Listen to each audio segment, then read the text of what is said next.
Animorphs.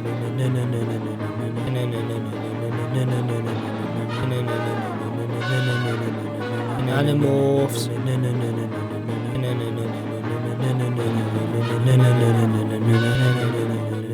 Animorphs. Howdy. So currently I'm making a video on Animorph covers, which were made in the 90s. And the way they work is you get a person, you get an animal, and you animorph them together. And there's usually about 3 stages in between the person and the animal. And so in the middle it looks really fucking weird.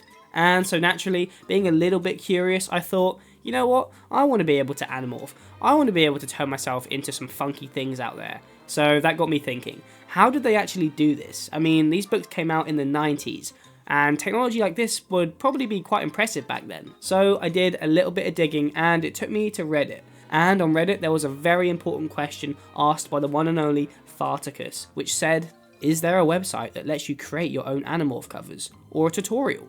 See, me and Farticus have the same vision, and a knight in shining armour known as Gizmo Glitch gave me the answers I was looking for, which is that there is actually a tutorial on how to do this by a user named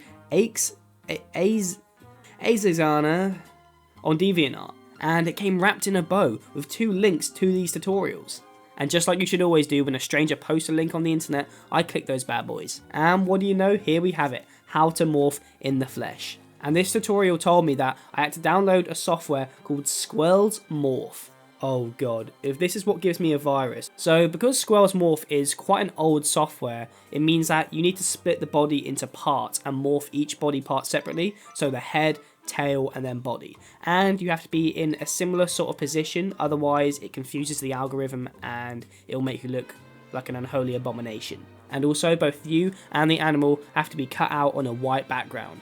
And so it does take more work than you think, but if this is what it takes to become an Animorph, then I gotta do what I gotta do. So step number 1 is to get a photo of myself in a sideways position to draw from. And step number 2 is choosing one of God's great creatures. But what creature to choose? Maybe a lion, maybe a tiger, maybe a bear.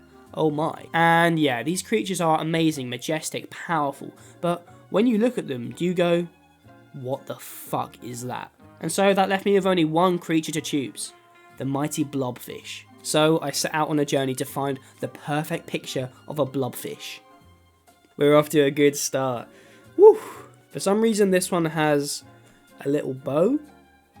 Kind of cute. Okay, so I have to match myself to the photo of the Blobfish. But the problem with a Blobfish is it doesn't really have any legs.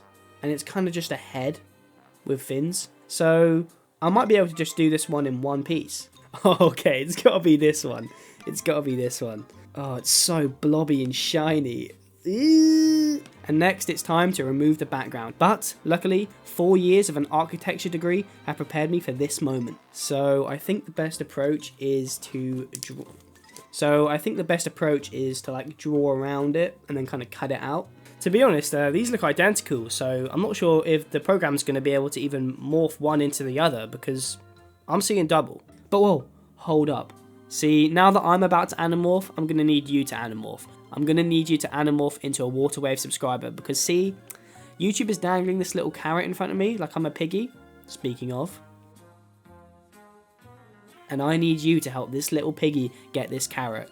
But anyway, thank you, back to the vid. Now, I'm not really sure why, but in my head I thought, oh, I'll just put my image in and then the Blobfish's image in and it will just automatically do it, but this was made in the 90s, so that is not how it works. The way it works is you have to go in manually and place all these little points, you know, around your head and on your different features like your eyes, your mouth and your nose, your ears maybe, and then you have to do it as well for the Blobfish or whatever animal you're going to do, and then it uses this information and kind of combines them, I think. So what this means is that the points on the Blobfish's eyes have to correspond with my eyes so that it knows to track them from one eye to the other, so to morph them into each other. So I can't have the points surrounding the eyes on, say, my lips, because then it will transform the eyes into the lips.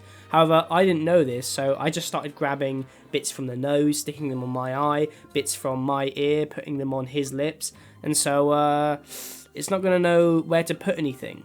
But the problem is that it's so subjective, where are a blobfish's eyebrows? I mean, I can't even tell which of these is its mouth. And so, I went in there, I fiddled around a bit, I sorted it all out, and this is what I was left with.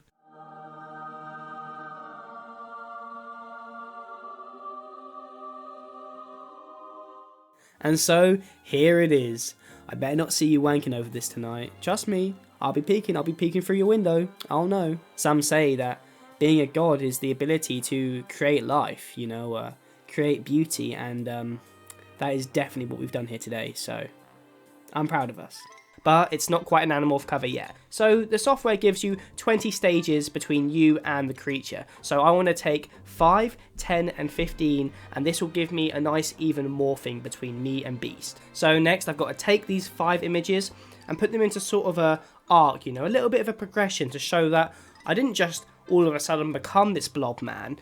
There were stages to it, it was a gradual progression. Now, an integral part of any Animorphs cover is the background. And they usually look like some kind of stock footage environment, maybe the sky, the sea, some grass, and they've all got a little bit of a different colour to them. So what colour speaks to me and my blobfish transformation? Well, I live in England, and if you've been to England, then you'll know that it's constantly grey skies here. It's always raining, it's always moody, it's always dreary. So I want to incorporate that into my Animorph cover somehow. Ah, there we go, perfect. See, it really adds a bit of ambiance to the cover. Lastly, the most important part of any Animorphs cover is the title. If you look at the other books, they all have really weird but quite basic titles that, if you haven't read them, come across as quite confusing. My favourite example being The Fret, which has a cute little Labrador just behind it. It makes you think, is this the Fret? Is there another Fret? So what should my title be? Well, me personally, when I look at this cover, I think just one thing: the impending doom.